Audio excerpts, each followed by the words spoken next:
అదే RTV app వార్తల్ని క్షణాల్లో చదివే అవకాశం ఉంటుంది. ఒక న్యూస్ పేపర్, ఒక టెలివిజన్ ఛానల్ మీ చేతుల్లో ఎప్పుడూ ఉంటాయి.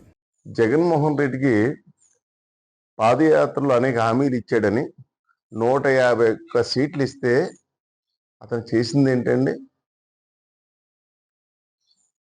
అధికారంలోకి రాగానే చంద్రబాబు నాయుడు గారు ప్రజల కోసం, ప్రజా సమస్యలు తీర్చడం కోసం ప్రజావేదిక 9 కోట్ల రూపాయలు ఇటు కడితే దాన్ని కూల్చివేశాడు.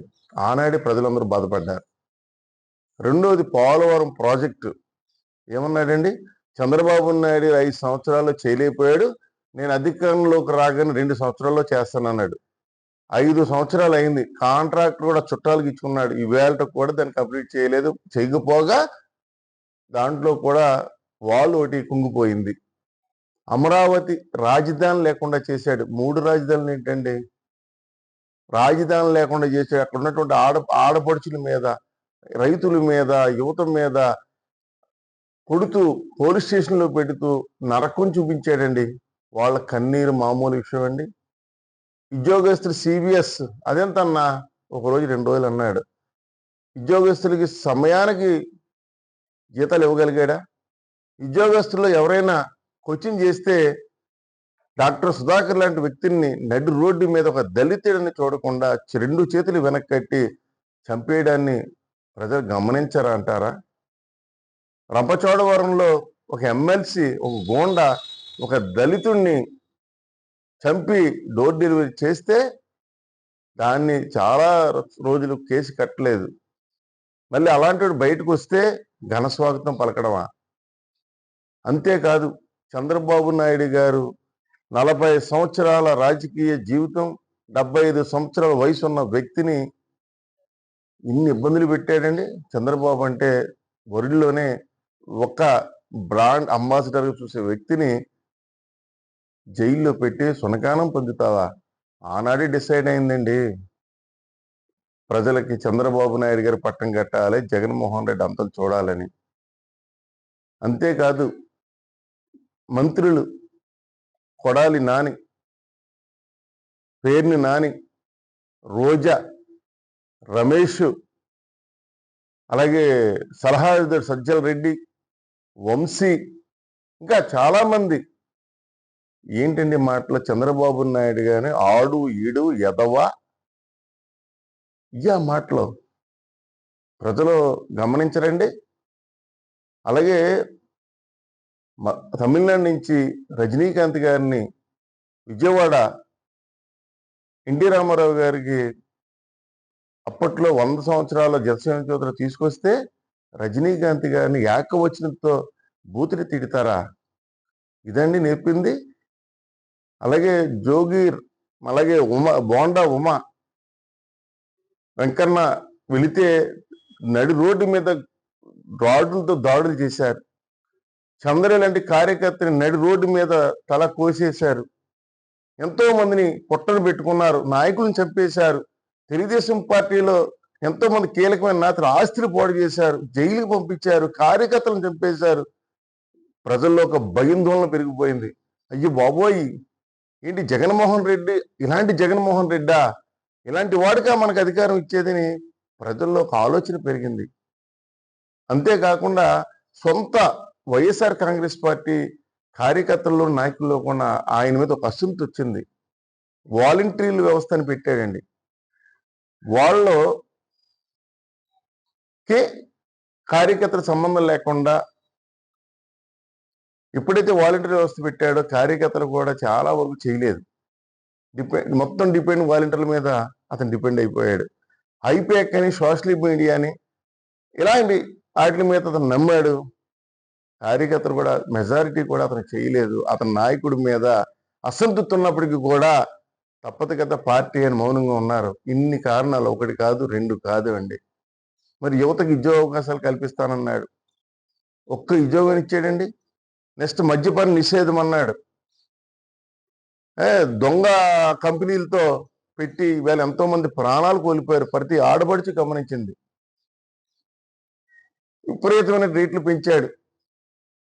నెక్స్ట్ ల్యాండ్ టైటిల్ చట్టం తీసుకొచ్చాడు. ఎంత ప్రమాదకరమైన చట్టం అండి. ఆ టిడ్కో ఇల్లు ఆనాడు కేంద్ర గవర్నమెంట్ తీసుకొస్తే ఆ టిడ్కో ఇల్లు లేకుండా చేశాడు. ఇలా ఒకటి కాదు రెండు చెప్పుకున్నప్పుడు గంటల ధర సరిపోతా ఉంది. ఈ అనేక కారణాలు ఉన్నాయి.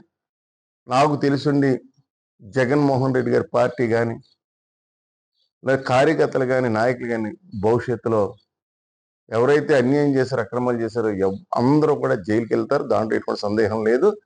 భవిష్యత్తులో ఏదైనా పార్టీలు ఉంటే తెలుగుదేశం పార్టీ, జనసేన, బీజేపీ తప్ప వైఎస్ఆర్ కాంగ్రెస్ పార్టీ అనేది కనపడదు. జగన్మోహన్ రెడ్డితో సహా ఎవరైతే అన్యాయాలు అక్రమాలు చేశారు, ఎవరైతే ఇసుక దోపిడీలు చేశారు, కోట్లాది రూపాయలు సంపాదించారు, ఇంకా చాలా చాలా ఉన్నాయండి. లోకేష్ బాబు గారు రెడ్ బుక్ లో ఉన్నాయి. అవన్నీ తీసుకుని వాళ్ళందరినీ కూడా చట్టపరమైన తీసిన అందరూ జైలు వరుస పెట్టి వెళ్ళిపోతున్న సందర్భంగా ఈ కారణాలను మీకు తెలియపరచుకుంటున్నానండి. ప్రధానమైన కారణాలు అంటే వీళ్ళు ఎవరినైతే నమ్ముకున్నారో హైపాక్ టీము, ఆ టీము ఒక దాన్ని ఏమంటే హైపాక్ ఇది సృష్టించి భ్రమలు కల్పించింది. దాన్ని నమ్మి ధీమా అంటే మేము డెఫినెట్గా అధికారంలోకి వచ్చేస్తాన్న ఉద్దేశంతో ఆ అహంకారం శృతి మించి వ్యవస్థలు నాశనం అయిపోవటం, ఏదో ప్రతిపక్ష నాయకులు అవమానించడం, కృంగదీసే విధంగా అభివృద్ధి అనేది లేని ఒక రకంగా చెప్పాలంటే విధ్వంస పాలన. ఐపాక్ ఎప్పుడైతే రాంగ్ వే ఇచ్చిందో మేమే గెలిచిపోయిన ఒక ధీమాతో వ్యవస్థలన్నిటినీ నాశనం చేయటం. వ్యవస్థల నాశనం అంటే నిరుద్యోగ సమస్య అసలు క్రియేట్ చేయకపోవటం. ఇక్కడ ఉన్నటువంటి కొత్త పరిశ్రమలు లేదు కదా, ఉన్న పరిశ్రమలు ఉదాహరణ భారత్ బయోఫ్యాక్ ఒరిస్సాకి వెళ్ళిపోవటం, అమర్ రాజా హైదరాబాద్కి వెళ్ళిపోవటం. ఎప్పుడైతే పరిశ్రమలు లేవు, విధ్వంస పరిపాలన జరిగిందో నిరుద్యోగులకి ఉపాధి అవకాశాలు లేకపోయింది. వీళ్ళు విధ్వంస పాలనతో పాటు ప్రతిపక్ష నాయకులు అవమానం చేయటం, చంద్రబాబు నాయుడు గారిని అరెస్ట్ చేయటం కావచ్చు, ఆయన అసెంబ్లీలో అవమానం చేయటం కావచ్చు, ఇవన్నీ ఏంటంటే ప్రజల్లో ఒక తిరుగుబాటు అనేది వచ్చింది. ఇలాంటి వ్యక్తిని మనం పబ్లిక్గా వ్యతిరేకిస్తే మళ్ళీ మా మీద ఎక్కడ దాడి జరుగుతుందో మౌనంగా ఉంటే సమయం వచ్చినప్పుడు వీళ్ళు ఏ విధంగా వచ్చారంటే చంద్రబాబు నాయుడు గారిని 23 ఓట్లు 23 అవమానం చేశారు. అందులో కనీసం సగం కూడా లేకుండా చాలా బుద్ధి చెప్పారు. ఇదేంటంటే అహంకారం. ఇది భారతదేశంలో ఉన్నటువంటి 29 రాష్ట్రాల్లో ఏ ముఖ్యమంత్రి ఏ ప్రభుత్వం అయినా ఇలా ఉండకూడదు అని చెప్పడానికి అహంకారంతో ఉంటే ఇలాగే చెప్తాం, ఇలాగే బుద్ధి చెప్తాం. చాలా మంచి తీర్పు ఇచ్చారు. ఇవాళ ఆంధ్రప్రదేశ్ ప్రజలు ఇచ్చినటువంటి తీర్పు ఏదైతే ఉందో నవ్వుతో నా భవిష్యత్తు. కొనకళ్ళ రాజు ఎక్స్ ఎంపీటీసీ ప్రగడవరం. మరి ఈరోజు మొన్న జరిగినటువంటి సార్వత్రిక ఎన్నికల్లో మరి జగన్మోహన్ రెడ్డి గారు ఐపాక్ టీముని ఉద్దేశించి మేము గెలిచిపోయాం, ఐపాక్ టీం మా వెనకమాల ఉంది అని చెప్పేసి పొట్టు సత్యనారాయణ గారు మరి ఒక విధమైనటువంటి ఒక వివరణ తీసుకురావడం జరిగింది. మరి ఈరోజు సార్వత్రిక ఎన్నికల్లో చూసుకుంటే మరి జగన్ కనీసం ఒక ఎమ్మెల్యే హోదా తప్ప కనీసం ప్రతిపక్ష హోదా కూడా లేకుండా మరి చిత్తుగా ఓడిపోవటం జరిగింది. మరి ఈరోజు ఐపాక్ టీముని నమ్ముకోవటం వల్లే ఈరోజు జగన్మోహన్ రెడ్డి గారు ఓడిపోవటానికి ముఖ్య కారణం అదే. మరి ఈరోజు అభివృద్ధి అంటమే కానీ అభివృద్ధి లేకుండా ఓన్లీ ఎమ్మెల్యేలను ఐపాక్ టీముని నమ్ముకోవటం వల్లే ఈరోజు జగన్మోహన్ రెడ్డి గారు ఓడిపోవడానికి ముఖ్యమైనటువంటి కారణం అని ఈరోజు నేను తెలియజేసుకుంటూ ఉన్నాను. నా పేరు కుప్పెర్ల నాగరాజు, ఏలూరు జిల్లా సాధికార కమిటీ కన్వీనర్ని. ఈరోజు వైసీపీ ఓటమికి ఐపాక్ టీము అని చెప్పేసి పొట్టు సత్యనారాయణ గారు చెప్పటం చాలా ఆశ్వాసంగా ఉంది. కానీ వాళ్ళు సొంత సర్వేలు చేసుకుని జనాలు మబ్బీలో పెట్టి జనాలు సొమ్మంతా పోయేటట్టుగా చేసుకున్న వాళ్ళు తెలుగుదేశం పార్టీ రావటానికి కారణం మీరు చేసిన అరాచకాలు, 100% అరాచకాలు. ఆ అరాచకాలు అంటే మీరు నోటుకొచ్చినట్టు మాట్లాడతారు, భూమి చట్టం తీసుకురావటాలు, మీరు స్టార్టింగ్ కాడ నుంచి ప్రతిదీ అరాచకం చేసుకుంటూ వెళ్తాం వల్ల ఈరోజు ఘోర ఓటమికి చెందారంటే మీరు చేసిన పనులే. మీరు తీసుకున్న గొయ్యి మీరే పడ్డారు. వై నాట్ 175 అన్నారు, కానీ మీకు డిపాజిట్లు కూడా రాలేదు. ఇంకా వీళ్ళ మీద మీరు అనటం కరెక్ట్ కాదు. పీకే ప్రశాంత్ కిషోర్ గారు ముందే చెప్పారు మీరు ఘోర పరాజయం చెందుతున్నారు అని. కానీ నీ సొంత సర్వేలు పెట్టుకుని ఇంకా నేను వై నాట్ 170 మేమే గెలుతున్నామని చెప్పేసి జనాలు మబ్బీలో పెట్టేసేసి నాశనం చేసింది మీరు. ఇంకా ఈ రోజున ఎదరో పార్టీల మీద మీరు బుర్ర జల్లటం 100% తప్పు. ఇక మీ చరిత్ర అయిపోయింది. ఇక ముగిసిన కదా. మీరు ఇక త్వరలో జైలుకి వెళ్ళటం ఒకటే మిగిలి ఉంది. మీరు చేసిన తప్పులన్నీ కూడా న్యాయస్థానం మీద ఒప్పుకోవాలి. ఒప్పుకుని ప్రతి ఒక్కళ్ళు కూడా వైసీపీలు అరాచకం చేసిన ప్రతి ఒక్కళ్ళు కూడా జైలుకి వెళ్తాకి సిద్ధంగా ఉండాలని చెప్పేసి కోరుకుంటున్నాం. ప్రస్తుతం మనం తూర్పుగోదావరి జిల్లా రాజమహేంద్రవరం ఆర్ట్స్ కాలేజ్ వద్ద అయితే ఉన్నాం. ముఖ్యమంత్రి జగన్ ఓడిపోవడానికి, వైసీపీ ప్రభుత్వం తిరిగి అధికారంలోకి రాకపోవడానికి కారణాలు ఏంటనేది ప్రజల దగ్గర నుంచి అడిగి తెలుసుకునే ప్రయత్నం చేద్దాం. మీ పేరు? నా పేరు పెంకే సురేష్ కుమార్ అండి. వైసీపీ ఎంత ఘోర పరాభవం చెందడానికి కారణాలు ఏమనుకుంటున్నారు ప్రధానంగా? మీకు సమాధానం చెప్పే ముందు నాకు చిన్న అనుమానం. నేను ఈ జూలై 4వ తారీఖున ఆంధ్రప్రదేశ్ ఎలక్షన్ రిజల్ట్స్ చూసిన కాడి నుంచి ఒక ఆలోచనకు రాలేకపోతున్నానండి. ఎందుకంటే ఇక స్థానికంగా రాజమండ్రి అర్బన్ 14వ వార్డులో నా భార్య మాజీ కార్పొరేటర్గా పనిచేశారు. మేము వైఎస్ఆర్ కాంగ్రెస్ పార్టీ కూడా పనిచేసాం.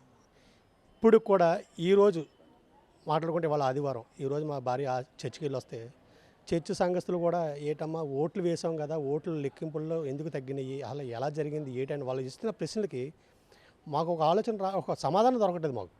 అసలు ఎలా ఓడిపోయామో నాకు ప్రజలు చూస్తే ఓటు వేసాను అంటున్నారు, ఈవీఎంలో చూస్తే ఓట్లు లేవు అంటున్నారు. అసలు ఏ విధంగా సాధ్యమైంది ఈ ఎలక్షన్ కోసం మాట్లాడాలంటేనే కూడా మాకు ఏం మాటలు రావట్లేదు. ఎందుకంటే ఇంత ప్రజా సంక్షేమం చేసి, ఇంత అభివృద్ధి చేసి, నిజాయితీగా డీబీటీ ద్వారా ప్రతి అకౌంట్ పేదవాడికి కూడా పథకాలు, సంక్షేమ పథకాలు డీబీటీ ద్వారా డైరెక్ట్గా అకౌంట్లో వేస్తే మధ్యలో దళాలు లేకుండా ఎలా ఓడిపోవడానికి అవకాశం ఉంది? అదే మా ప్రధాన ప్రశ్న. పోనీ ఓడిపోయినప్పటికి కూడా ఇంత మెజార్టీలు ఎంత సాధ్యం? రాష్ట్రం మొత్తం మీద చూసుకుంటే నా తెలిసి, నా అవగాహన ప్రకారంగా నేను చూసిన దాంట్లో 3 నియోజకవర్గాల్లో అతి తక్కువ మెజార్టీలు, అది కూడా తక్కువ అంటే 20,000 నుంచి 26,000 మెజార్టీలు, తక్కువ మెజార్టీలు అయ్యి టీడీపీ ఇప్పుడున్న ఎలక్షన్లో. ఇంక ఏ నియోజకవర్గం చూసినా 30,000 పైమాటే. 60,000, 70,000, 80,000, 90,000 ఎక్కడ సాధ్యం? అది ఎక్కడో అక్కడ కళ్ళెళ్ళ పోనీ జగన్మోహన్ రెడ్డి గారు అర్బన్లో ఆకర్షించలేకపోయారు అనుకుందాం, పల్లెల్లో ఏమైంది? రైతన్నలు ఏమైపోయారు? రైతులు వేసిన అక్క చెల్లెమ్మ ఓట్లు ఏమైపోయినాయి? అసలు ఇవన్నీ కూడా మాకు ప్రశ్నలుగా మిగిలిపోయినాయి. ఇప్పుడు కూడా ల్యాండ్ టైటనింగ్ యాక్ట్ అనేది లాస్ట్లో టీడీపీకి మంచి అస్త్రంగా ఉపయోగపడిందంటే ఏం చెప్తారు? అది వాస్తవాన్ని చెప్తానండి. ఆ విషయంలో అయితే వైఎస్ఆర్ కాంగ్రెస్ పార్టీ ఫెయిల్యూర్ అయ్యని చెప్పి నేను 100% ఒప్పుకుంటాను. ల్యాండ్ టైటింగ్ విషయంలో మా ప్రభుత్వం దాని మీద ఎందుకో కానీ శ్రద్ధ చూపలేదు ఫస్ట్ నుంచి అని నా వ్యక్తిగత అభిప్రాయం. ఇప్పుడు ఐపాక్ టీము జగన్ మోసం చేసిందని కొట్టు సత్యనారాయణ లాంటి మంత్రులు వ్యాఖ్యానించారు, దానిపై మీ అభిప్రాయం? ఎవరో చెప్పిన దానికోసం నేను చెప్పను, కానీ నా వరకు అయితే ఐపాక్ టీం అన్నది అనవసరమైన టీం అండి. మా దగ్గర ఉన్న అవగాహన కూడా వాళ్ళ దగ్గర లేదు.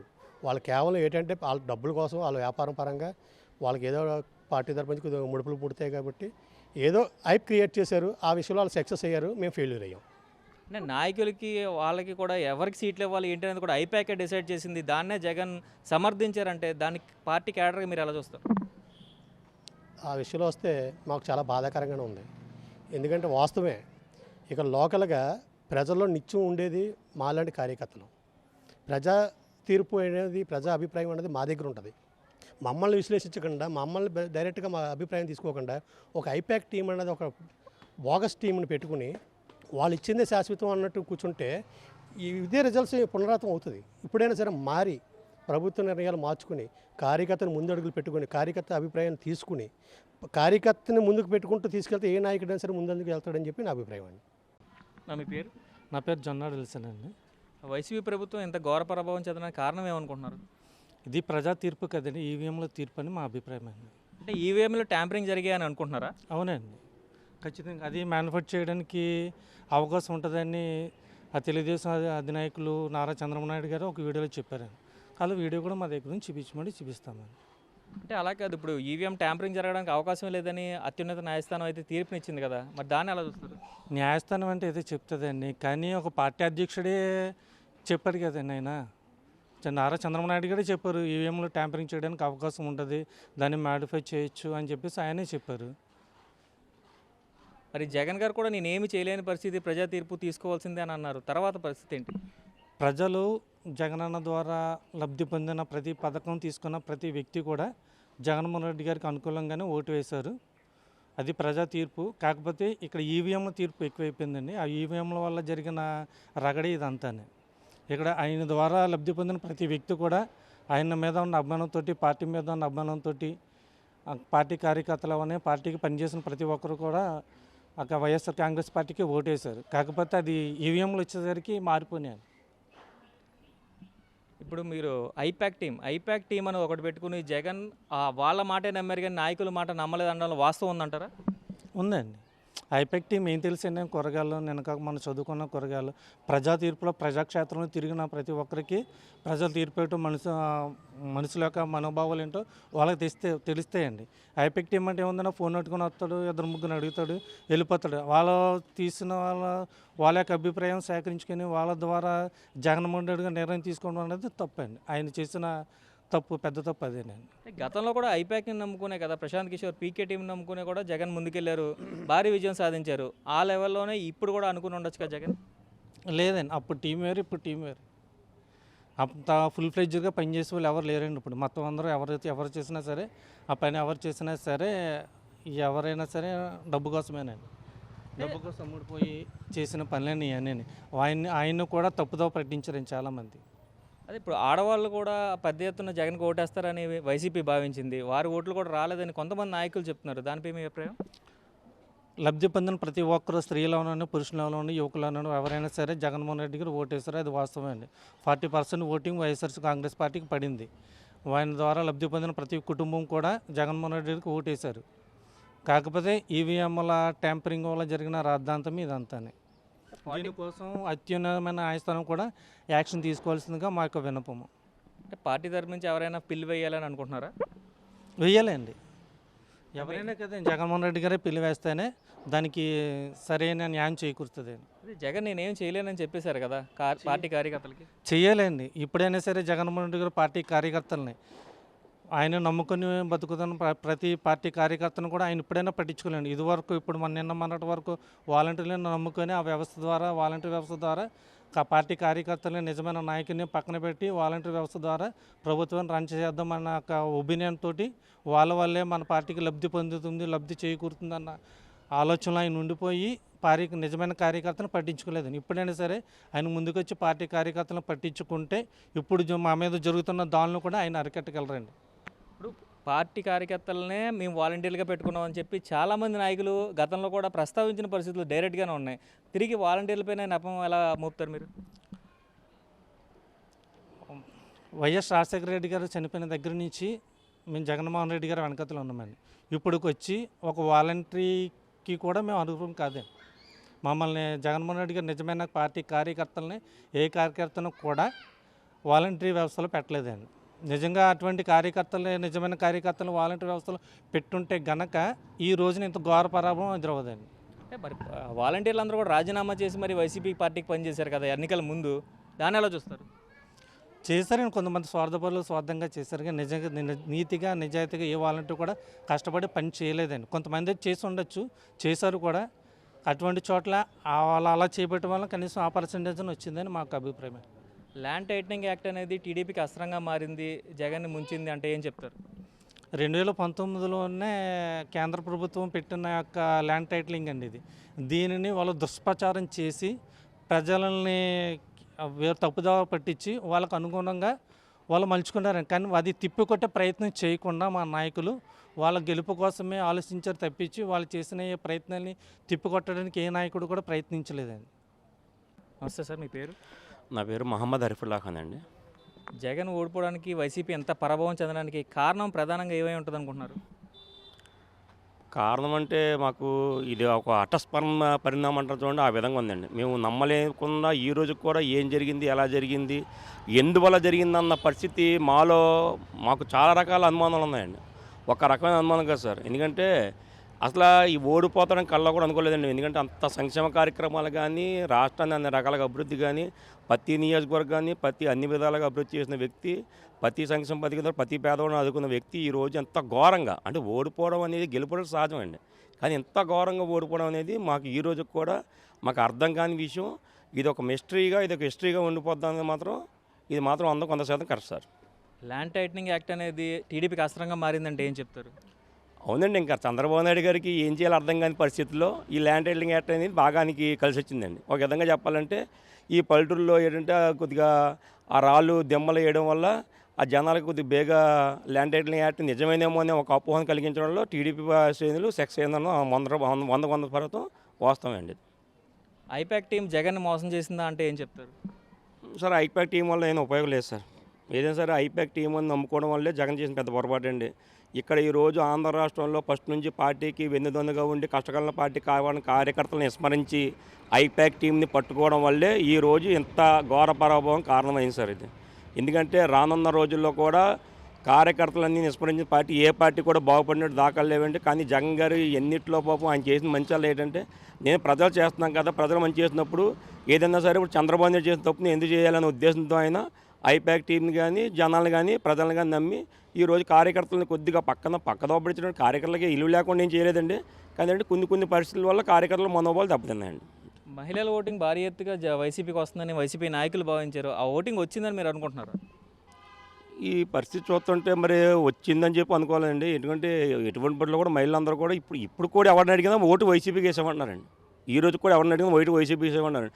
ఆ రోజు గడపకి జగన్ అనే నమ్మకం కార్యక్రమాలకి గడప తిరిగినప్పుడు ప్రతి ఊళ్ళు కూడా బాబు మా ఓటు మీకే వేస్తాం, మేము ఫ్యాన్ గుర్తుకే ఓటు వేస్తాం, మేము లబ్ధి పొంది ఉన్నాం, మేము ఉపయోగం పొంది ఉన్నాం అని చెప్పిన ప్రతి ఊళ్ళు కూడా ఈరోజు వేయలేదంటే నమ్మశక్తి లేదు సార్. మరి అంటే ప్రధాన కారణం ఏమై ఉంటుంది అంటారు? నమ్మలేకపోతున్నాం అంటున్నారు, అందరూ మీకే ఓటేశారు అంటున్నారు, మరి ఎందుకు ఓడిపోయారు అంటారు? ఇప్పుడు మా దగ్గర ఆధారాలు కానీ సాక్ష్యాలు కానీ ఏ విధమైన లేవండి. ఇప్పుడు మా అధినాయకుడు జగన్మోహన్ రెడ్డి చెప్పినట్టు మా దగ్గర ఆధారాలు కానీ సాక్ష్యాలు కానీ ఏమి లేవండి. ఎవరి మీద నెపం వేసి తప్పించుకునే వ్యక్తిత్వం కానీ ఎవరి మీద నెపం వ్యక్తిత్వం కానీ మా జగన్మోహన్ రెడ్డి కాదు. అలాగే ఈరోజు వైసీపీ తిరుగుతున్న మా కార్యకర్తల విధానం కూడా అది కాదండి. అసలు జగన్ ఓడిపోవడానికి కారణాలు ఏమనుకుంటున్నారు? వైసీపీ ఎంతటి పరాభవం చెందిందనడానికి ప్రజలు మోసం చేశారని కొంతమంది నాయకులు చెప్తున్నారు. అయితే మీరేమనుకుంటున్నారు? అంటే ప్రజలకే సంక్షేమ పథకాలు ఆయన ఇచ్చారు కానండి, మొత్తం అందరూ కూడా ఈ లాస్ట్ మూమెంట్లో టైటింగ్లీ యాక్ట్ ఒకటేనండి. తర్వాత ఇదేంటిది డెవలప్మెంట్ లేదండి, రోడ్లు డెవలప్మెంట్ చేయలేదు టైటింగ్లీ యాక్ట్ వల్ల. తర్వాత ఇది ప్రజల్లో అందరూ కూడా ఒక రకంగా అందరికీ 10,000 20,000 ఇచ్చారు ఆయన. ఇచ్చినా కానీ ఇంకా అందరికి ప్రతి కుటుంబానికి ఇలా ఇచ్చారు. కాకపోతే జనాలు నమ్మలేదండి అతన్ని. ఎందుకంటే డెవలప్మెంట్ చేయలేదు, ఫ్యూచర్ ఉండదు, ఇల్లులు అమ్మేస్తారేమో, మొత్తం ఆస్తులన్నీ తాకట్లు పెడతారేమో భయం ఒకటి ఏర్పడి దానివల్ల అందరూ భయపడ్డారండి. చిన్నోళ్ళు పెద్దోళ్ళు అందరూ కూడా భయపడ్డారు. ఆ భయపడడం వల్ల తిరస్కరించారు అతన్ని. ఎందుకంటే అతనికి ప్రజల్లో ఉందగానండి వేద్దామని అనుకున్న మూమెంట్లో లాస్ట్ 15 రోజులు 10 రోజులు కూడా బాగా ఈ ల్యాండ్ టైటింగ్లింగ్ ఒకటినండి. ఈ మందు తాగి వాళ్ళు కూడా చాలామంది డూప్లికేట్ మందు పోస్తున్నారని చెప్పేసి ఆ మందు తాగి వాళ్ళు కూడా మద్యంలో కూడా చాలామంది మందు లిక్కర్ తాగి వాళ్ళు చాలా వ్యతిరేకతలో ఉన్నారు. ఈ రైతులు ఈ పనులు లేక జనాలకి పనులు కూడా దొరకలేదండి చాలామందికి. ఈ 4 సంవత్సరాలు కూడా చాలా ఇబ్బందులు పడ్డారు. మధ్యలోనేమో కరోనా ఒకటి వచ్చింది, ఆయన బ్యాడ్. తర్వాత కరోనా టైంలో ఏదో డబ్బులు ఇచ్చారు కానండి, కొంతవరకు ఏదో చన్నీళ్ళు వేడినీళ్ళు చన్నీళ్ళు సాయం అన్నట్టు అతనికి ఆ టైంలో కొద్దిగా వచ్చింది. కానీ కొద్దిగా పేరు డబ్బులు ఇవ్వడంలో కొంచెం ఆదుకున్నాడు అని అనుకున్నారు. తర్వాత ఈ కరోనా అయిపోయిన తర్వాత ఇంకా రాను ఇసుక ఈ మద్యం వీటి వల్ల ఈ ల్యాండ్ టైటిలింగ్ అన్ని విధాలు కూడా అతనికి బ్యాడ్ అయ్యాడండి. దానివల్ల తిరస్కరించారు. ఆడవాళ్ళు ప్రధానంగా జగన్కి ఓటేస్తారని చెప్పి వైసీపీ భావించింది. అయితే ఆడవాళ్ళు కూడా ఎవరో ఓటేయలేదు అనేది టీడీపీ వాదన. ఇప్పుడు దీన్ని ఎలా చూస్తారు మీరు? ఆడవాళ్ళు అనేది ఏంటంటే చంద్రబాబు నాయుడు టైంలో ఫస్ట్ లాస్ట్లో ఇలాగే వేసాడండి, 10,000 అలా వేసాడు డ్వాక్రా వాళ్ళకి. ఆయన వేస్తాడని చెప్పేసి అనుకున్నాడు. లేడీస్ పెట్టుకు వేయలేదండి. లేడీస్ కూడా భయపడ్డారండి. ఏమీ లేదు, సొంత ఆస్తుల వల్ల ఈ బిల్డింగ్ చిన్న పట్ట ఇల్లులు ఉన్నవాళ్ళు, 1 ఎకరం 1.5 ఎకరం ఉన్నవాళ్ళు ఇవన్నీ తాగట్లు పెడతారని ఒక భయం ఏర్పడింది ల్యాండ్ టైటింగ్ల వల్ల. ఎందుకంటే ఈ అప్పులు బీభత్సంగా అప్పులు చేశాడు కదా ఈయన, పైనుంచి ఎక్కువ అప్పులు చేయడం వల్ల ఇంకా ఉన్న ఎక్కడికి తాకట్లు పెడతారేమని భయం ఒకటి వచ్చింది. తర్వాత ఈ అరాచకంగా కొంత దౌర్జన్యాలు ఇవి జనాలు బయట ఏంటంటే దొంగతనాలు, ఈ బ్లేడ్ బ్యాచ్లు ఇవన్నీ చాలా ఎక్కువ మంది అతను ఈ బాగాలేదని చెప్పి టాకు ప్రజల్లో ఉండేది. ఇంకా అతను చూసుకోలేక ఇంకా ఏంటంటే ఇంచేపు ఈ జనాలకు డబ్బులు వేయడమే చూసుకున్నాడు తప్ప డెవలప్మెంట్ చూసుకోలేదండి. ఇన్ఫ్రాస్ట్రక్చర్ డెవలప్మెంట్ అనేది చూసుకోలేదు. ఎందుకంటే ఒక కంపెనీలు రాలేదు, ఏమీ రాజధాని లేదు, పోలవరం కూడా కట్టలేదు, ఈ బరారి ప్రాజెక్టులు ఇవి ఉండిపోయినాయి. డెవలప్మెంట్ అనేది కనపడలేదు ప్రజలకి. ఆ డెవలప్గా అందరికీ సంక్షేమ పథకాలు ఇవ్వడం తప్ప, ఇంకా సంక్షేమ పథకాలు అంటే అమ్మఒడి, ఇది ఫీజు రియంబర్స్మెంటు, తర్వాత ఇంకోటి ఏంటంటే అది ఈ డ్వాక్రా వాళ్ళకి 10,000, 10 చేయూత, ఇలాగా ఈ బీసీ కార్పొరేషన్, ఎస్సీ కార్పొరేషన్లో కొంతమందికి లేడీస్ కాప్ కార్పొరేషన్ ఇలాగా డబ్బులు వేయడం తప్ప అంటే అందరికీ కూడా ఇవ్వలేదు డబ్బులు అనేది. చాలామందికి ఇవ్వలేదండి, కొంతమందికి ఇచ్చారు. అందరికీ ఎక్కడ ఇస్తారండి, ఇవ్వలేరు కదా. ఇక్కడేమో బడ్జెట్ అప్పుల్లో ఉంది, ఇప్పుడు ఈవేళ 15 లక్షల కోట్లు అప్పు అయిపోయింది రాష్ట్రం. రేపు పొద్దున్న వీళ్ళు అంతకన్నా భారీగా ఇచ్చారు. మరి కూటమి ప్రభుత్వం ఎక్కువ పథకాలు ప్రవేశపెట్టింది దానికన్నా ఎక్కువ. కానీ వీళ్ళు ఏదో కొంత సంపద ఏదో సృష్టించి ఏదో కొంత డెవలప్మెంట్ చేద్దామనే ఉద్దేశం మీద ఉందని చెప్పేసి ఈ మేనిఫెస్టో ఒకటి మైనస్ వాళ్ళకి, వైసీపీకి. ఈ మేనిఫెస్టో బాగుందని చెప్పేసి ప్రజలు నమ్మారు. అది చంద్రబాబు నాయుడు ఇస్తాడో లేదని తర్వాత విషయం అండి. ప్రజలు నమ్మి పక్కన పెడదాం ఈ గవర్నమెంట్ని అని చెప్పేసి అనుకున్నారండి ప్రజలు మెయిన్. నిన్న మార్గాని భరత్ కూడా మాట్లాడుతూ ఎక్కడ ఎక్కువ అయితే ప్రజలు ఆశావాహులు, ఎక్కడ ఎక్కువ డబ్బు వస్తుందంటే అటువైపు మొగ్గు చూపారని మేమైతే అనుకుంటున్నాం అని చెప్పారు. అది కరెక్ట్ అంటారా? జనాలు టీడీపీ కూటమి ప్రభుత్వం కంటే వైసీపీ ప్రభుత్వం వాళ్ళు, అధికార పార్టీ వాళ్ళు ఎక్కువ డబ్బులు ఇచ్చారండి. అంటే వీళ్ళు 1500, 2000 ఇస్తే వాళ్ళు 2500, 3000 కూడా ఇవ్వడం జరిగింది. వీళ్ళు 10,000 రూపాయలు ఇస్తే వాళ్ళు 2000 ఇవ్వడం జరిగింది. ఎందుకంటే ఎక్కువ అధికారంలో పార్టీ, వాళ్ళకి డబ్బున్న పార్టీ అని చెప్పేసి ప్రజల్లో ఉంది అపోహ. కానీ ఇవ్వడం కూడా అలాగే ఇచ్చారు వాళ్ళు. వైసీపీ పార్టీ వాళ్ళు అయితే డబ్బులు ఎక్కువగానే ఇచ్చారు, కొంతమందికి ఇచ్చారు, కొంతమందికి ఇవ్వలేదు. మిగతా ఈ పార్టీ వాళ్ళైనా ఆ పార్టీ వాళ్ళైనా అందరికీ డబ్బులు ఇవ్వలేదండి. ఇవ్వకపోవడంతో వైసీపీ పార్టీ వాళ్ళు ఎక్కువ ఇచ్చారు కానీ డబ్బు ప్రభావం చూపలేదండి. అంత జనాలు ఎంత వచ్చినా తీసుకుంటారో, ఇచ్చినా ఎవరిచ్చినా ఏమిచ్చినా జనాలు తీసుకుంటారండి. ఎంత డబ్బులు ఇచ్చినా ఎవరికి వేయాలని వాళ్ళకి డిసైడ్ అయిపోయారు. ఈ రాజమండ్రిలో డెవలప్మెంట్ అనేది చేశారు. రాజమండ్రిలో డెవలప్ అయింది చేశారండి. సెంట్రల్ గవర్నమెంట్ ఫండ్స్ ఉండడంలో ఈ భరత్ గారు కొంచెం పట్టుదలగా చేయాలనుకున్నాడు, చేశారు. కొంతవరకు డెవలప్ చేశారండి సెంట్రల్ గవర్నమెంట్ ఫండ్స్ వల్ల. ఏదో నేను చేశాను, నేను ఎంతో ఇదిగా చేశానని చెప్పేసి ఆయన చెప్పుకునేవారు. అయితే అది ప్రజలకే ప్రతి ఒక్కరికి తెలిసిపోతుందండి. ఇప్పుడు ఇందువరకల్లా లేదు, సోషల్ మీడియా వచ్చిన తర్వాత అందరూ డెవలప్ అయ్యారండి ఆటోమేటిక్గా. కానీ ఒకటి మాత్రం చెప్పగలనండి, నాకు తెలిసిన రాజకీయ జీవితంలో ఇంత ఇలాగా ఇన్ని ఎలక్షన్లు జరిగినాయి కానీ ఇంత ఘోరమైన ఇంత సంక్షేమ పథకాలు ఏ ముఖ్యమంత్రి ఇవ్వలేదు. కానీ ఈయన ఒకటి ఇచ్చాడు, అంటే డబ్బుల విషయంలోనే, ఓన్లీ సంక్షేమ పథకాలు ఇవ్వడంలోనే. డెవలప్మెంట్ అయినా పక్కన పెట్టండి, ఇతను ఇచ్చిన డబ్బులు సంక్షేమ పథకాలు ఎవరో ఇవ్వలేకపోయినా కానీ జనాలు ఘోరంగా చిత్తుగా ఓడిచ్చేసారంటే ప్రజలు ఎంత తెలివైన వాళ్ళు అంటే, తెలుగు ప్రజలు అంటే ఒకప్పుడు ఇందిరాగాంధీ ఎమర్జెన్సీ టైంలో మొత్తం ఇండియా అంతా ఓడగొట్టిందండి. ఆ టైంలో మన ఆంధ్ర వాళ్ళు నెగ్గించారు. అప్పుడు అనేవారు గొర్రెలు ఆంధ్ర గొర్రెలు అనుకునేవారు. కానీ ఇప్పుడు అది కాదండి. డెవలప్మెంట్ ఉండే కొలది జనాలకి, యూత్కి అందరికీ ఈ సోషల్ మీడియా వచ్చిన తర్వాత, ఈ నాలెడ్జ్ పవర్ పెరిగిన తర్వాత అందరికీ తెలుస్తుంది ఎవరికి ఎలా చేయాలి, ఎలా చెంపదెబ్బ కొట్టాలి అనే మ్యాన్ పవర్, జనరల్ నాలెడ్జ్ పెరగడంతో ప్రజలు సరైన విధానంగానే ఇచ్చారు తీర్పు అనుకుంటున్నాను నేను. ఎందుకంటే మార్చాలని చెప్పేసి ప్రతి 5 సంవత్సరాలకే ప్రభుత్వాలను మార్చాలనే కసి పట్టుదలతో ప్రజలు ఉన్నారండి. నిజంగా అభివృద్ధి అనేది అలా జరుగుతూ ఉంటుంది కానీ వీళ్ళు అయితే మటుకు మాత్రం ఏమీ కనపడలేదండి నాకు ఈ వైసీపీ ప్రభుత్వంలో. అంటే అంబానీ, అదానీ లాంటి వ్యక్తులు వచ్చి కూడా రాష్ట్రంలో పెట్టుబడులు పెట్టారు. వారు దేశం అంతటా తెలిసిన వ్యక్తులు. అలాంటి వ్యక్తులు కూడా భారీ ప్రాజెక్టులు ఇక్కడ పెట్టుబడులు పెట్టారు. అయితే ఈ 5 సంవత్సరాల తర్వాత అవన్నీ కూడా మనకు అందుబాటులో వస్తాయని సీఎం జగన్ ఎప్పుడు చెప్తూ ఉండేవారు. ఇప్పుడు మరి అదంతా కూడా జనాలు చూడలేదంటారా, గమనించలేదంటారా? ఇక్కడ ఏమవుతుందంటే మన ఆంధ్రప్రదేశ్లో ఎలా చూస్తారంటే అండి జనాలు, అదానీ, అంబానీ, ఈ టాటా, బిర్లా వీళ్ళందరూ కూడా ఈ చూడరండి ప్రజలు ఎక్కువ. ఎందుకంటే వాళ్ళ కళ ముందు కనిపించాలండి. ఏంటంటే ఇప్పుడు ఎక్కడికో వెళ్ళిపోవాలి, రోడ్డు బాగుండాలి, వెళ్ళిన వెంటనే వండి పెట్టేయాలి, తినేయాలి, ఈ టైప్లో పని అయిపోవాలి. టక్కమంటే లేట్ లేదని కూడా అప్పటికప్పుడే తిడతారు, అప్పటికప్పుడే మెచ్చుకుంటారు. కానీ అంబానీ, అదానీ ఈ మన ఆంధ్రప్రదేశ్లో ఎక్కువ వ్యవసాయం మీద ఆధారపడే రైతులు, ఉద్యోగాల మీద ఆధారపడే యువత, ఏ రోజుకి ఆ రోజు పని దొరకాలనుకుని చూసుకునేటువంటి వాళ్ళు వీళ్ళు ఎవరో పని వాళ్ళు అండి. ఎప్పుడు కూడా ఈ కర్షకులు శ్రామికులు ఇలా కూలి పని చేసుకునే వాళ్ళు ఎక్కువ మంది వీటి మీద ఆధారపడతారండి. వాళ్ళ గురించి చూడరండి. అదాని అంబానీ వీళ్ళంతా కూడా వాళ్ళు తీసుకొస్తే వాళ్ళ స్వలాభం కోసం వాళ్ళ ఏదో డెవలప్మెంట్ కోసం, అంటే వాళ్ళకి ఎలాగంటే 10 రూపాయలు పెట్టుబడి పెడితే 100 రూపాయలు లాభం పొందాలి.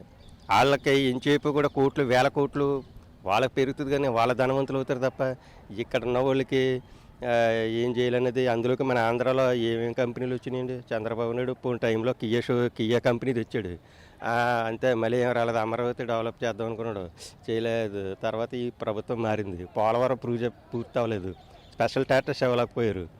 మన ఆంధ్ర వాళ్ళు అనేటప్పటికీ కొంచెం సెంట్రల్లో ఏదైనా చిన్న చూపు చూస్తారండి వాళ్ళు, అందులో మాత్రం వాస్తవం. కానీ ఇప్పుడు ఈ పవన్ కళ్యాణ్ చంద్రబాబు నాయుడు ఏకమై బీజేపీని సపోర్ట్ చేసి ఒక రకమైనటువంటి ఇన్ని సంవత్సరాలకి ఒక గుర్తింపు ఆంధ్రప్రదేశ్కి అవకాశం ఇప్పుడు వచ్చింది. కాబట్టి ఏమన్నా స్పెషల్ ప్యాకేజీ నిమిత్తం ఇంకా పోలవరం రాజధాని ఏమైనా డెవలప్ అవుతే ముందు ముందు భవిష్యత్తు ఉంటుందండి. అందులో మాత్రం ఆమె నమ్మకం ఉంది నాకు, చేస్తారని. అదండి, అది మాత్రం వాస్తవం. ఎందుకంటే బీజేపీతో సపోర్ట్ ఉంది కాబట్టి పైన వీళ్ళు ఏమన్నా మార్చే విధానం, వీళ్ళకి పరిపాలన విధానం తెలుసు కాబట్టి గట్టిగా పట్టెడితే మోడీ గారు కూడా ఇప్పుడు మన తెలంగాణ ఈ సౌత్ దక్షిణాది రాష్ట్రాల వైపుకి ఒక రకమైనటువంటి గుర్తింపు కలిగింది అతనికి. ఎందుకంటే మొన్న తెలంగాణలో, ఆంధ్రాలో, ఒరిస్సా ఇవన్నీ కూడా బీజేపీ వచ్చినాయి, ఎప్పుడూ బీజేపీకి రాలేదు, అసలు ఒక సీటు కూడా వచ్చేది కాదు. అలాంటిది ఆయన గుర్తించుకుని ఈ ఆంధ్రాకి ఏమన్నా మనకి ఇస్తాడని చెప్పేసి జనాలు నమ్ముతున్నారండి. ఇప్పుడు గట్టిగా చేయలేదనుకోండి తోసేస్తారు బయటికి, సమస్య లేదు. ఇప్పుడు ఎలాగైతే వైసీపీ ప్రభుత్వంతో బయటికి గెంటేశారో చెత్త కుప్పలకి, అలాగే కూడా ఏ ప్రభుత్వాన్ని సరే ప్రజలు తెలివితేటలుగా చాలా నాలెడ్జ్గా ఎవరిని ఏ టైంలో దించాలో, ఎవరిని ఏ టైంలో ఎక్కించాలనేది గమనిస్తున్నారో చేసిన వాళ్ళకే వేస్తున్నారండి, చేయని వాళ్ళని పక్కన పెడుతున్నారండి. జగన్ ఐప్యాక్ని నమ్ముకుని పూర్తిగా మోసపడి అంటారా? ఐప్యాక్ అనేది అదంతా డూప్లికేట్ అండి. అది ఐప్యాక్ అనేది మోసమేనండి. అది జగన్నే మోసం చేశారు, మోసమేండి అది. ఐప్యాక్ అంటే ఏంటి? వాళ్ళకి డబ్బులు జీతం ఇస్తే ఒకలాగా వాళ్ళు ఎక్కడెక్కడ తిరిగివారండి. ఐప్యాక్ అంటే ఏంటండి? వాళ్ళకి అనుకూలంగానే అతనికి భయపడి, ముఖ్యమంత్రి గారికి అక్కడ పైన ఉన్న వాళ్ళకి భయపడి వీళ్ళు తప్పుడు రిపోర్ట్లు కూడా రాసి తప్పుడు సమాచారం అందించి ఎమ్మెల్యేలకు కూడా తెలియకుండా, మినిస్టర్లకి తెలియకుండా, దానివల్లే 11 సీట్లు పడిపోయిందంటారు. ఐప్యాక్ విషయం అనేది జీరో. ఐప్యాక్ అనేది నేను ఎప్పుడు చూడలేదు. ఎవరెవరు వచ్చేవారు వెళ్ళిపోయేవారు, ఏదో పైపోయిన అంతే, అంతవరకే. ఇలాగా మీడియా ద్వారాగా వచ్చి అందంగా పబ్లిసిటీ చేసుకుని ఎలాగుందో ఏంటని చెప్పేసి మధ్యలో వారానికి 2-3 సార్లు క్యాంపెయినింగ్ చేసుకుంటే ఒక రిజల్ట్ వచ్చినేమో. ఈ ఐప్యాక్ అనేది డూప్లికేట్ అండి. అది ఐప్యాక్ దానివల్ల ఉపయోగం ఏంటండి? అది సున్నా. దానివల్ల ఎమ్మెల్యేలకి తెలియదు, మంత్రులకి తెలియదు, సీఎం గారికి ఏదో తప్పుడు రిపోర్ట్లు ఇచ్చేసి ఏదో కొంతమందిని తీర్పించి ఏదో డూప్లికేట్కి సర్వే పెట్టించేసి అలా మోసపోయారండి. ఐప్యాక్ వాళ్ళు మోసపోయారు. అదంతా తప్పుడు సర్వే అండి, అదంతా తప్పుడు సమాచారం ఇచ్చారు వాళ్ళు, కరెక్ట్ కాదండి అది. శ్రీనివాస్ అండి, పి శ్రీనివాసు. అసలు జగన్ ఓడిపోవడానికి కారణాలు ఏమై ఉంటాయని మీరు అనుకుంటున్నారు? అంటే ముఖ్యంగా ఎంప్లాయీస్లో అసంతృప్తి ఉంది, అలాగే వ్యాపారస్తులు, ఆస్తి పన్ను పెంపు, కరెంటు బిల్లుల పెంపు, చెత్త పన్ను, ఇంకా చాలా అంశాలు ఈ ఎన్నికలో ప్రభావితం చేశాయి. ఐప్యాక్ వల్ల జగన్ మోసపోయారంటారా? అంటే ఐప్యాక్ అంటే ఇవి కొంతవరకు ఒక్కోసారి సక్సెస్ అవుతాయి, ఒక్కోసారి అవ్వవు. అదంతా కూడా సెఫాలజిస్టుల మీద ఆధారపడి ఉంటుంది. అంటే ప్రజలు నాడి తెలుసుకుని ఇవన్నీ సెట్ చేయడంలో జగన్ విఫలమయ్యారంటారా? అంటే నాడి తెలుసుకోవడంలో గ్యారంటీగా వాళ్ళు విఫలమయ్యారనే చెప్పాలి. అంటే సజ్జల రామకృష్ణారెడ్డి వీళ్ళందరూ కూడా జగన్ ఒక ట్రాన్స్లో ఉంచారని రాజా ఒక కామెంట్ చేశారు, దాని మీద మీ అభిప్రాయం? అంటే ఒక ఎమ్మెల్యేగా ఆయన అభిప్రాయాన్ని చెప్పినప్పుడు ఇంకా మనం దాని మీద కామెంట్ చేయడం సరికాదని నా అభిప్రాయం. అంటే నిజంగా ఒక భ్రమలోనే జగన్ బతికారు కాబట్టి ఇంత డిజాస్టర్ వచ్చిందని అనుకుంటారా? అంటే ముఖ్యమంత్రి ఏ స్థాయిలో ఉన్నారనేది మనం ఇక్కడ జడ్జ్ చేయలేము. అది ఎమ్మెల్యేగా ఆయన అనుభవాలను బట్టి చెప్పిన సారాంశం కాబట్టి ఇంక దాంట్లో కామెంట్ చేయడానికి ఏం లేదు. అంటే స్త్రీలు అనేది పెద్ద ఎత్తున అందరికీ కూడా డబ్బులు వేశారు పథకాల రూపంలో, వాళ్ళందరూ కూడా వైసీపీకే ఓటేస్తారని చెప్పి వైసీపీ భావించింది, అది కూడా విఫలమైంది. దేని కారణం అంటారు? లబ్ధిదారులు వేయలేదు అనుకోవడానికి లేదు, లబ్ధిదారులు కూడా వేసినప్పటికీ ప్రభుత్వ వ్యతిరేకత అనేది ఇక్కడ స్పష్టంగా కనిపించింది.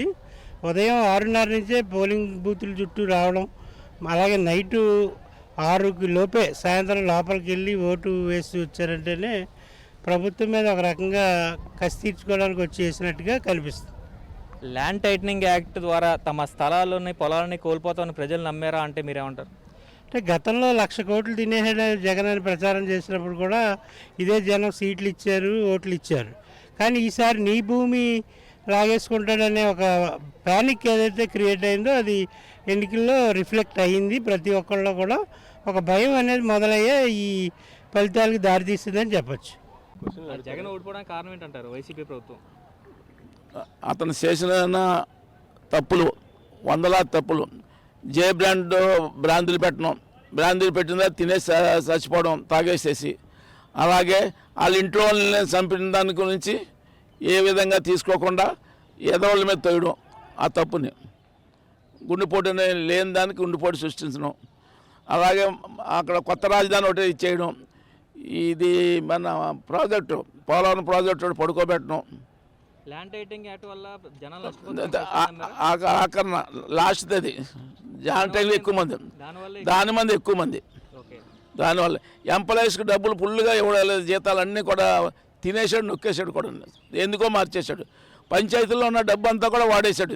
పంచాయతీకి కూడా బల్బు వెలుచుకున్నా కూడా బల్బు కూడా డబ్బులు ఇవ్వకుండా అన్ని రంగాల్లో కూడా జగన్ వేలు పెట్టుకెళ్ళి అన్నట్లోనే ఇంకా ఏది ఇది చేశాను ఒకటి కూడా లేదు. నొక్కుడిగా 1,000 రూపాయలు ఇచ్చి కొట్టి పెడితే బతుకుతారు చాలా మటుకి, ఎన్నాళ్ళు పెట్టుకుని. ఆ 1000 రూపాయలు దానికి ఈ నెలలో నొక్కి ఇంకో నెలలో నొక్కుతుంటే ఇంకా ఏం చేసుకుంటారు? అది డబ్బులు ఎక్కువ ఇవ్వడం వల్ల అంటారా? డబ్బులు ఎక్కువ కాదు, దొబ్బేసి డబ్బులు ఎక్కడున్నా ఎక్కువ అసలు అప్పు చేసి పప్పు కూడు. సంక్షేమం చేశారు కదా, సంక్షేమం ఏది జరగలేదు. ఒక్కటి చూపించండి సంక్షేమం. నా అనుమానండి ఎవరన్నా చదువుకున్నాను అనుమానండి, ఎవరన్నా సంక్షేమం అంటే నాకు ఇస్తే నాకు కూడా ఇస్తే నేను కూడా అదే అంటాను. అలా కూడా ఇచ్చేశారు. అసలు అందవలసిన వాళ్ళకి తక్కువ, అందకూడదన్న వాళ్ళకి ఎక్కువనే. ఐపాక్ టీము జగన్కి మోసం చేసిందంటారా? ఐపాక్ టీం అంటే నాకు తెలియలేదు. జగన్ సర్వే చేయించుకున్నారు కదా ఐపాక్ టీం, అది ఉత్తు బోగస్. ఐపాక్ టీము లేదు, ఏ టీము లేదు. వైసీపీ ఓడిపోవడానికి ఇంతటి ఘోర ప్రభావం చెందడానికి ల్యాండ్ టైటనింగ్ యాక్ట్ అనేది ప్రధానంగా టీడీపీ కలిసి వచ్చిన అంశంగా అయితే పలువురు అభిప్రాయాన్ని వ్యక్తపరుస్తున్నారు. అదేవిధంగా చూసుకుంటే రైతులకు కానీ మహిళలకు కానీ ఇచ్చిన సంక్షేమం తప్ప రోడ్లు కానీ రహదారులు ఎటువంటి అభివృద్ధి చేయలేదు. పెద్ద కంపెనీలు కూడా ఏవి రాలేదు కాబట్టి జగన్ని జనం నమ్మలేదని భిన్నాభిప్రాయాలు అయితే వినిపిస్తున్న పరిస్థితులు ఇక్కడ ఉన్నాయి. రాజమండ్రి అర్బన్లో అయితే వినిపిస్తూ ఉన్నాయి. కెమెరామ్యాన్ విజయ్తో శంకర్, RTV, తూర్పుగోదావరి జిల్లా.